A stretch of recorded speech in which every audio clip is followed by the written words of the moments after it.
नमस्कार, India news Madhya Pradesh Chhattisgarh देख रहे हैं आप। मैं हूं आपके साथ अपूर्वा। अपनी इस खास पेशकश में आज हम बात करेंगे फीवर ऑफ चालीसा की। जी हां, उत्तर प्रदेश, राजस्थान, महाराष्ट्र और देश के कई राज्यों के बाद अब मध्य प्रदेश में भी लाउड स्पीकर पर हनुमान चालीसा गूंजने लगी है।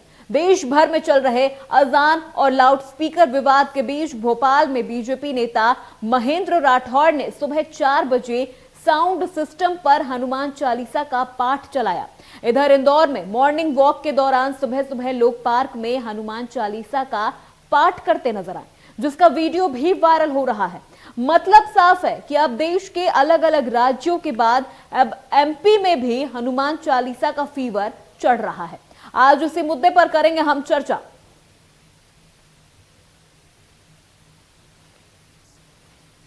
अब एमपी में भी फीवर ऑफ चालीसा देखने को मिल रहा है। लाउड स्पीकर पर हनुमान चालीसा की गूंज उठने लगी है और आज इसी मुद्दे पर हमारे साथ चर्चा करने के लिए हमारे पैनल भी हमारे साथ जुड़ने वाली है। महेंद्र सिंह राठौर, जो कि बीजेपी के नेता है, जहीरुद्दीन शहर काजी और आचार्य शेखर सरस्वती, जो कि महामंडलेश्वर हैं। आज इसी मुद्दे पर हमारे मेहमान हमारे साथ जुड़ने वाले हैं चर्चा करने के लिए और उनसे हम जानेंगे कि आखिर क्या है फीवर ऑफ चालीसा और ये कब तक इसी तरह बढ़ता रहेगा।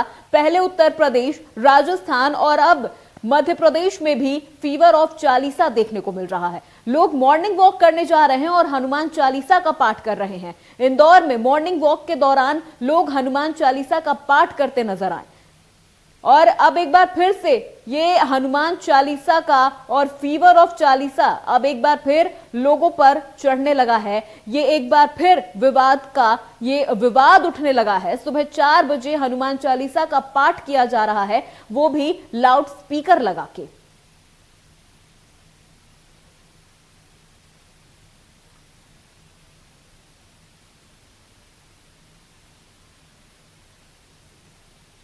तो एमपी में फीवर ऑफ चालीसा की गूंज सुनाई दे रही है।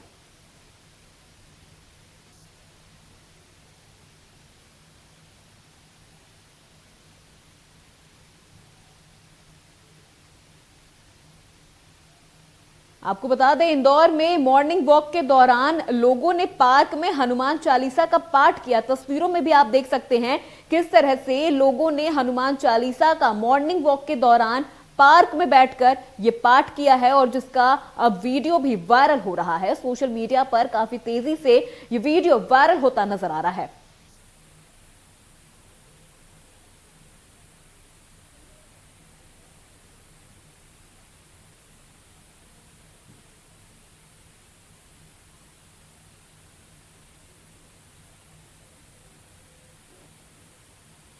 तो आज फीवर ऑफ चालीसा पर हमारे साथ चर्चा करने के लिए हमारे तीनों मेहमान जुड़ गए हैं।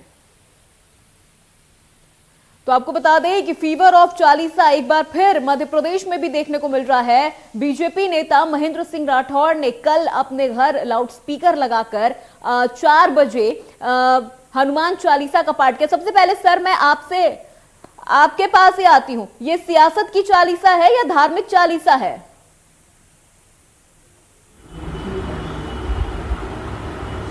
महेंद्र सिंह जी, मेरा सवाल आपसे यहां पर,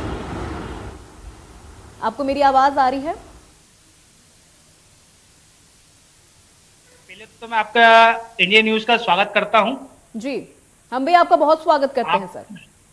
जी मैडम, हनुमान चालीसा एक हमारी आस्था है और ये किसी राजनीतिक नहीं है। ये हमारे दिल का, मन का, जो मन में चलता है कि आपको भी कुछ अपने लिए, धर्म के लिए कुछ करना चाहिए।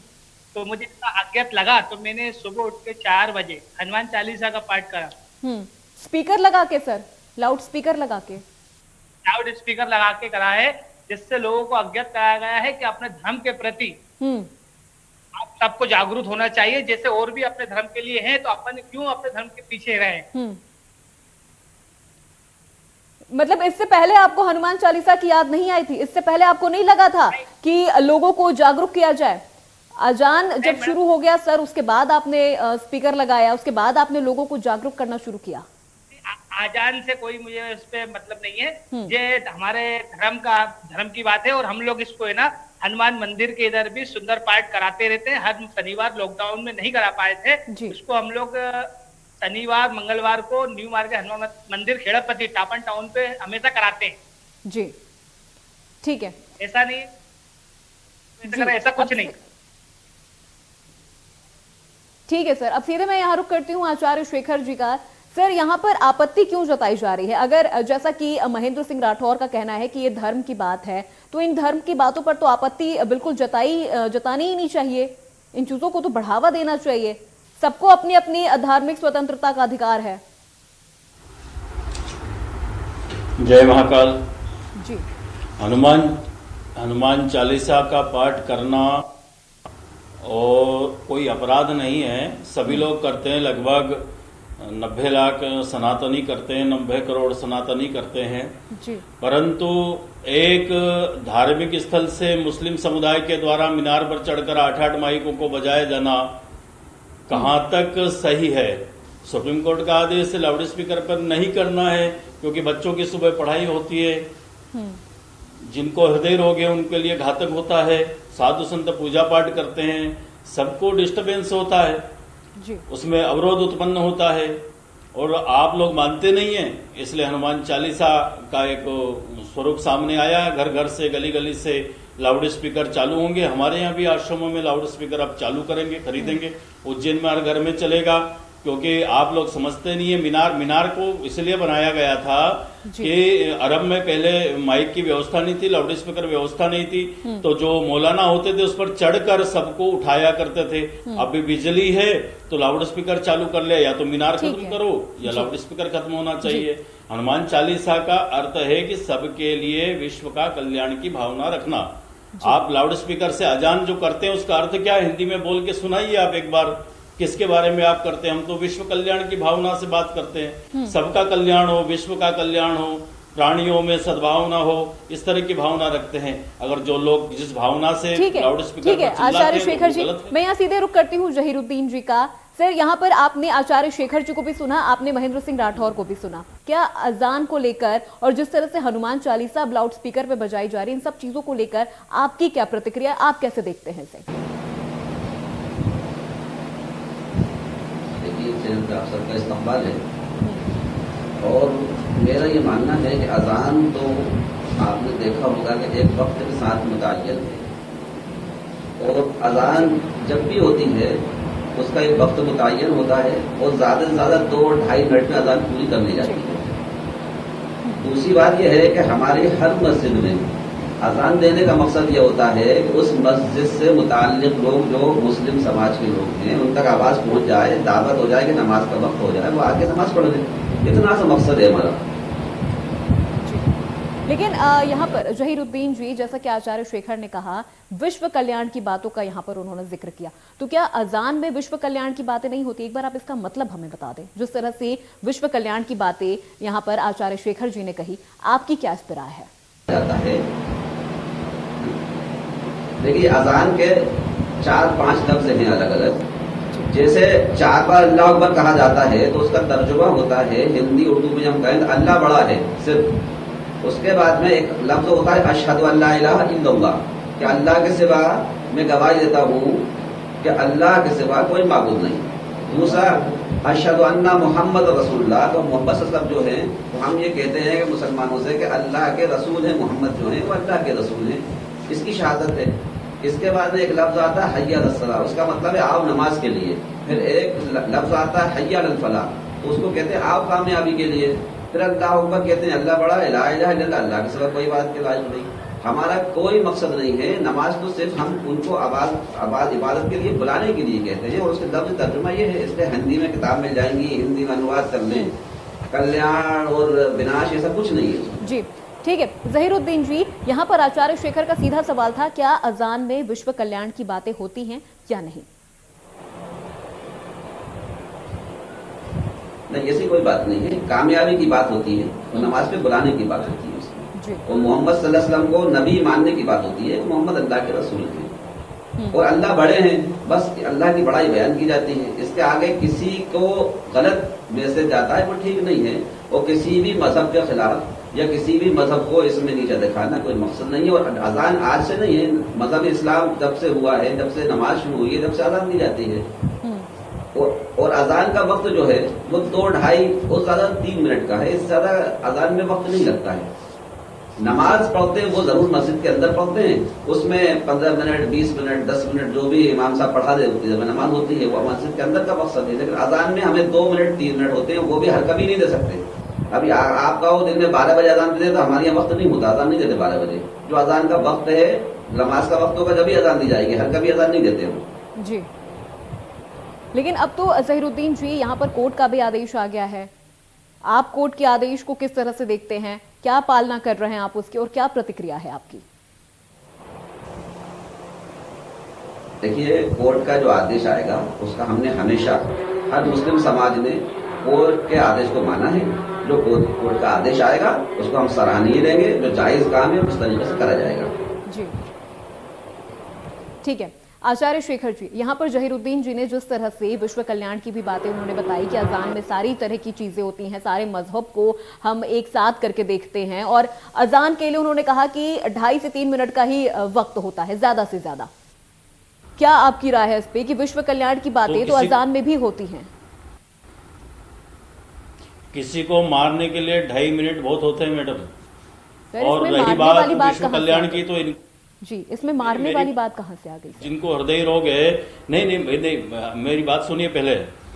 अगर 2.5 मिनट की अजान होती है, 20,000 लाउड स्पीकर भोपाल में एक साथ चालू होते हैं, और जिनको हृदय रोग है, जो आईसीयू में एडमिट होते हैं, उनकी क्या हालत होगी? करा दूंगा, मैंने आपको बता दिया है कि सिर्फ 4 ये गंभीर विषय है, इसको समझना चाहिए। और विश्व कल्याण की कई भावना अजान में नहीं है। आप अभी बोलने दें, आचार्य शेखर जी को बोलने दें, हम आपके पास भी आएंगे, हमारे सवाल आपसे भी होंगे। आचार्य शेखर जी, आप अपनी बात पूरी करें। काजी साहब को पूरी अजान का अर्थ मैं हिंदी में समझा देता हूँ, अगर नहीं जानते हैं तो आकर पढ़ाई करें। जी। अजान में सिर्फ ये बताया जाता है कि एक ही व्यक्ति सब कुछ है, उसके सिवा संसार में कुछ नहीं है। हम ये नहीं कहते, हम तो कहते विश्व का कल्याण हो, सभी का हो, हिंदू का हो, मुस्लिम का हो, सभी का हो। जो भी संसार में जीवित है उन सबका कल्याण होना चाहिए। विश्व कल्याण की भावना से अगर कोई काम होता है तो वो राष्ट्रवाद के लिए होता है। किसी एक धर्म को मानकर सिर्फ एक के लिए प्रेरित करना और उसे हम लोग सुने, तो हमारा भाई क्या काम? हिंदू मोहल्लों में अजान और मस्जिद का क्या काम? हम क्यों सुनेंगे किसी के अजान को? हम क्यों मानेंगे किसी को, खुदा को, किसी के रसूल को? हम हमारे भगवान को मानते, हम नहीं चिल्लाते, हम अपनी पूजा पाठ करते हैं, शांति से करते हैं। आपको करने का किसने अधिकार दिया? सुप्रीम कोर्ट से बड़े नहीं हैं आप अपना सरिया सीमेंट कानून लगाएंगे तो फिर अजान नहीं होगी। सुप्रीम कोर्ट का आदेश मानना पड़ेगा। ये भारत एक धर्मनिरपेक्ष राष्ट्र है जी। उसका सम्मान, भारतीय संविधान का आपको पालन करना चाहिए। सुप्रीम कोर्ट का आदेश मानना होगा, चाहे वो हिंदू के लिए हो, चाहे वो मुसलमान के लिए हो, सबको मानना होगा। ज़हीरुद्दीन जी, मेरा सवाल आपसे है, एक तय मापदंड किया गया है यहाँ पर लाउड स्पीकर के लिए, चाहे वो लाउड स्पीकर की आवाज़ की बात की जाए या उनके वहाँ पर संख्या की बात की जाए, तय मापदंड पर क्यों नहीं बजाए जाते हैं लाउड स्पीकर? सुबह सुबह जब अजान की आवाज़ होती है, काफ़ी तेज़ वॉल्यूम होता है, हाई वॉल्यूम होता है, काफ़ी सारे स्पीकर्स का इस्तेमाल किया जाता है। ऐसे में जो लोग घरों में सो रहे होते हैं, जो बीमार होते हैं, जो बुजुर्ग होते हैं, उन्हें काफ़ी ज़्यादा डिस्टर्बेंस होती है। तय मापदंड का यहाँ पर ये जो रूल है, ये क्यों नहीं फॉलो किया जा रहा है? नहीं, देखिए, इस रूल्स को अगर हम माने तो ये ठीक है कि सुप्रीम कोर्ट ने आदेश दिए हैं, है ना, लेकिन क्योंकि उसका फॉलोअर कराने के लिए अभी तक ऐसा कोई आदेश हम लोगों को नहीं मिला कि आप आज से ये काम नहीं करेंगे। कोई हकीकत है कि अगर सुप्रीम कोर्ट ने या किसी जगह के हाई कोर्ट ने आदेश दिया है और आदेश आएंगे तो जरूर उसका पालन किया जाएगा, बिल्कुल करा जाएगा। और इसको किसी को अजियत या तकलीफ पहुंचाना कोई मकसद नहीं है। हमें तो हमारे बस्ती के जो मुस्लिम भाई सो रहे होते हैं उनको ये है कि नमाज का वक्त होगा, आप नमाज में आ जाएं। बाकी हमारा आप ये गलत है कि किसी को तकलीफ पहुंचाना, और अगर उसकी आवाज कम करने का अगर कोई आदेश लागू होता है तो बिल्कुल आवाज कम की जाएगी, उसमें किसी किस्म को वो नहीं होगा, और सब इसको माने, सर्वसम्मति से माना जाएगा। लेकिन ज़हीरुद्दीन जी, आवाज़ कम करने का जो आदेश आएगा वो तो तब आएगा, लेकिन क्या आपको खुद नहीं लगता कि इतनी तेज़ अगर आवाज़ हो रही है लाउड स्पीकर की, इतने सारे स्पीकर्स अगर इस्तेमाल किए जा रहे हैं, तेज़ आवाज़ के साथ जब अजान शुरू होता है तो लोगों को डिस्टर्बेंस होती है? आपको खुद क्या लगता है, क्या होना चाहिए? नहीं, ये ठीक कह रही हैं आप, लेकिन अभी तक ऐसा किसी ने इस मामले में ये आगाह नहीं किया था, क्योंकि हमें भी 45 साल हो गए हैं, आज तक कभी भी किसी भी मस्जिद या मंदिर से आवाज आ रही हो तो किसी ने कहा हो कि आवाज कम कर ली जाए। और ऐसा नहीं है कि मंदिर में आवाज आ रही हो तो मुस्लिमों ने कहा हो कि बंद कर लो, या मस्जिद से। हमारे यहाँ तो गंगा जमुना तहजीब की हमने वो मिसाल देखी है कि अगर मस्जिद का अजान हो रही है और हमारे हिंदू भाई शादी वगैरह का बैंड बाजा बजाकर जा रहे हैं तो वो खामोशी से बैंड बाजा खामोश करके अजान के बाद निकलते हैं। ये हमारी गंगा जमुना की तहजीब है। वो कोई अगर झांकियों का जुलूस जा रहा होता था तो वो सुकून से होते थे, और ऐसा नहीं, कभी भी किसी को दिक्कत नहीं होती, और बहुत सुकून से हमारे यहाँ गुजारा है। और अब ये बात आ रही है सामने कि इसका आवाज कम की जाए तो बिल्कुल की जाएगी, जो हुक्म होगा कानून का बिल्कुल माना जाएगा। और हमेशा आपने देखा होगा मुस्लिम पर्सनल लॉ बोर्ड हो, हमारी बड़ी बड़ी तंजीम ने, दारुल उलूम ने हमेशा माना है, जो हुक्म हुआ है कानून का उसको बिल्कुल अमल किया गया।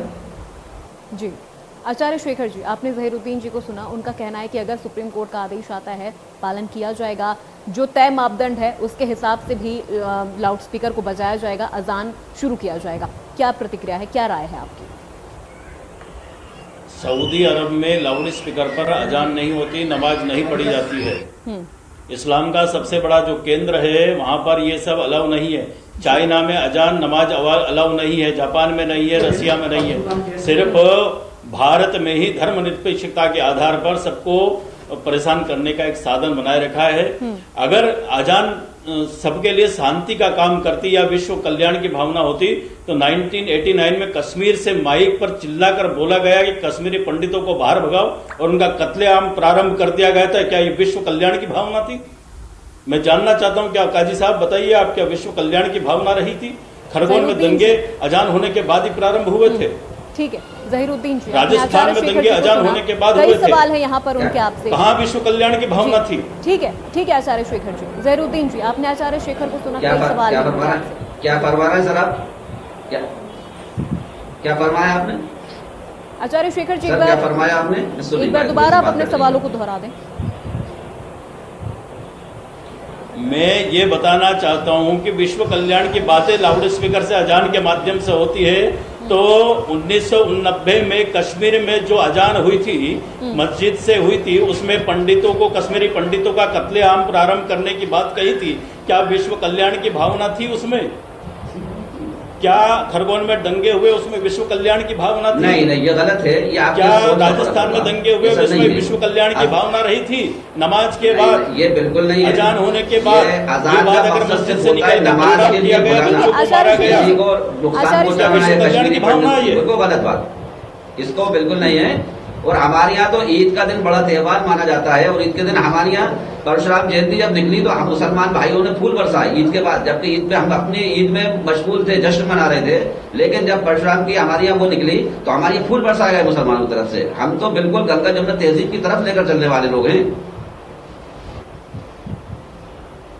महामंडलेश्वर जी, यहाँ पर ज़हीरुद्दीन जी का कहना है कि हम तो गंगा जमुनी तहजीब को आगे बढ़ा रहे हैं, आपका जुलूस निकलता है, हम उस पे फूल बरसाते हैं। गंगा और जमुने कोई तहजीब नहीं है, ये एक संस्कार है जिसमें हमारे पिंडदान होते, पूजा पाठ होती है। गंगा जमुना तहजीब सिर्फ 1 महीने याद रहती जब इनका मुहर्रम चलता है, उसके बाद उसी जुलूस पर पथराव किया जाता है, गोलियां चलाई जाती है, एसपी को गोली लगती है, तब इनको ध्यान नहीं रहता। दुर्गा जी की प्रतिमा फोड़ दी जाती है, हनुमान जी की प्रतिमा फोड़ दी जाती है, तब गंगा जमुनी तहजीब याद नहीं आती। शाहीन बाग में बोर्ड लगाकर बैठे रहते हैं, महाकाल बाबा का रास्ता रोकते हैं, तब इनको वो गंगा जमुना तहजीब याद नहीं आती। जब गाय को काटा जाता है तब जब गंगा जमुना तहजीब याद नहीं आती। लव जहद का बेटी शिकार होती है तब इनको गंगा जमुना तहजीब याद नहीं आती।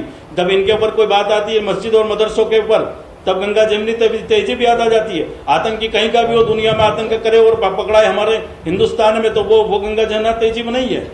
किसी के साथ गला काट देना गंगा जमुना तहजीब के समय याद नहीं आती इनको, सिर्फ उसी समय याद आती है जब इनके ऊपर कोई डंडा ऊपर से पड़ता है शासन का। ये कौन सा तरीका होता है? भारत में रहते हैं आप लोग, भारत में आप बाय चॉइस है। भारत के आपको धर्म के आधार पर पाकिस्तान दिया है, बांग्लादेश दिया था। क्या हिंदुओं को पूजा करने का अधिकार है बांग्लादेश में, पाकिस्तान में? जितना अधिकार आपको यहाँ दामाद बनाकर बैठाया गया 65-70 सालों से, दामादों की तरह जीवन जी रहे हैं। कहाँ आपके ऊपर किसी मुस्लिम जुलूस के ऊपर हिंदुओं ने पथराव किया? कहीं देखा आपने? कहीं भी एक घटना घटी हो? हम तो शरबत पिलाते हैं, दूध पिलाते हैं, खीर खिलाते हैं, उसके बदले में पथराव में हमें जूते मिलते हैं, पत्थर मिलते हैं, बच्चों की नवयुवक बच्चों की हत्याएं होती है, बलात्कार होते हैं, इसके सिवा कुछ नहीं होते। खरगोन दंगे के भीतर 40 हिंदू महिलाएं गए पे, बच्चियां गए पे, मैं जानना चाहता हूं कहां है वो लोग। तब इन्हें गंगा जमुना तहजीब याद नहीं आती। ठीक है आचार्य शेखर जी, जब सुप्रीम कोर्ट का आदेश आता है तभी आता है। जहां जहां अजान होगी वहां हनुमान चालीसा, सुंदरकांड होगी और पूरी आवाज के साथ होगी। जहीरुद्दीन जी, क्या प्रतिक्रिया है आपकी इस पर? देखिए, ये तो अपनी अपनी सोच के एक फर्क है। ये आप फरमा रहे हैं कि फूल बरसाने की जगह पत्थर बरसाए जाते हैं, ये तो एक प्रक्रिया है, आपने उसको गलत ले लिया है। अगर किसी ने कोई गलती करी तो पूरा मुस्लिम समाज उसमें नहीं होगा। अगर किसी ने पत्थर बरसाए हैं तो कानून उस पर अपना काम करेगा, वो करना चाहिए। हमारा शुरू से ये कहना है कि अगर किसी ने भी गलती की है, दोष जिसने किया उसको सजा हो, और ऐसी सजा हो ताकि आने वाले लोग उसको देखें किसने ये गलती की थी, तो आने वाले लोग उसको समझें। कभी उसको किसी ने गलती की है तो उसका फेवर किसी मुस्लिम तंजीम ने या हमारे बड़े उलमा ने या किसी मुस्लिम पर्सन ने, हमने एक ही बात कही है कि अगर किसी जगह गलती किसी ने की है, 5 उंगली बराबर नहीं होती। ये नहीं कहता हर मुस्लिम एक सा है, हर हिंदू एक सा है, किसी के अंदर शर हो सकता है। अगर उसने किसी ने गलती की है, कानून अपनी जांच करके सजा देगा, वो दे रहा है, इसको किसी को रोका नहीं है। लेकिन हमारा जो मानना है, अजान नमाज के लिए मुतय्यन है और अजान दी जाती है, अजान के लिए एक वक्त मुकर्रर है। उस वक्त में सिर्फ हमारा मकसद जो है वो अजान के लिए है कि नमाज पढ़ने के लिए आप आ जाइए, वक्त हो गया। ठीक है। तो हनुमान चालीसा और जो आप करते हैं, आपका इस्तेमाल किसी ने रोका है आपको। ठीक है जहीरुद्दीन जी, हमसे जुड़ने के लिए बहुत बहुत शुक्रिया आपका। आचार्य शेखर जी, आपका भी बहुत बहुत शुक्रिया हमसे जुड़ने के लिए। तो यहाँ पर मिली जुली प्रतिक्रियाएं सामने आई हैं। हिंदू पक्ष का कहना है कि जहां जहां अजान बजेंगे वहां वहां हम लाउडस्पीकर पर हनुमान चालीसा, सुंदरकांड का पाठ करेंगे। तो वहीं मुस्लिम पक्ष का कहना है कि हम गंगा जमुनी तहजीब को आगे लेकर जा रहे हैं। जब भी हिंदू समुदाय की ओर से जुलूस निकलते हैं, हम उन पर फूल बरसाते हैं। फिलहाल मेरे साथ फीवर ऑफ चालीसा में इतना ही। आप देखते रहिए इंडिया न्यूज।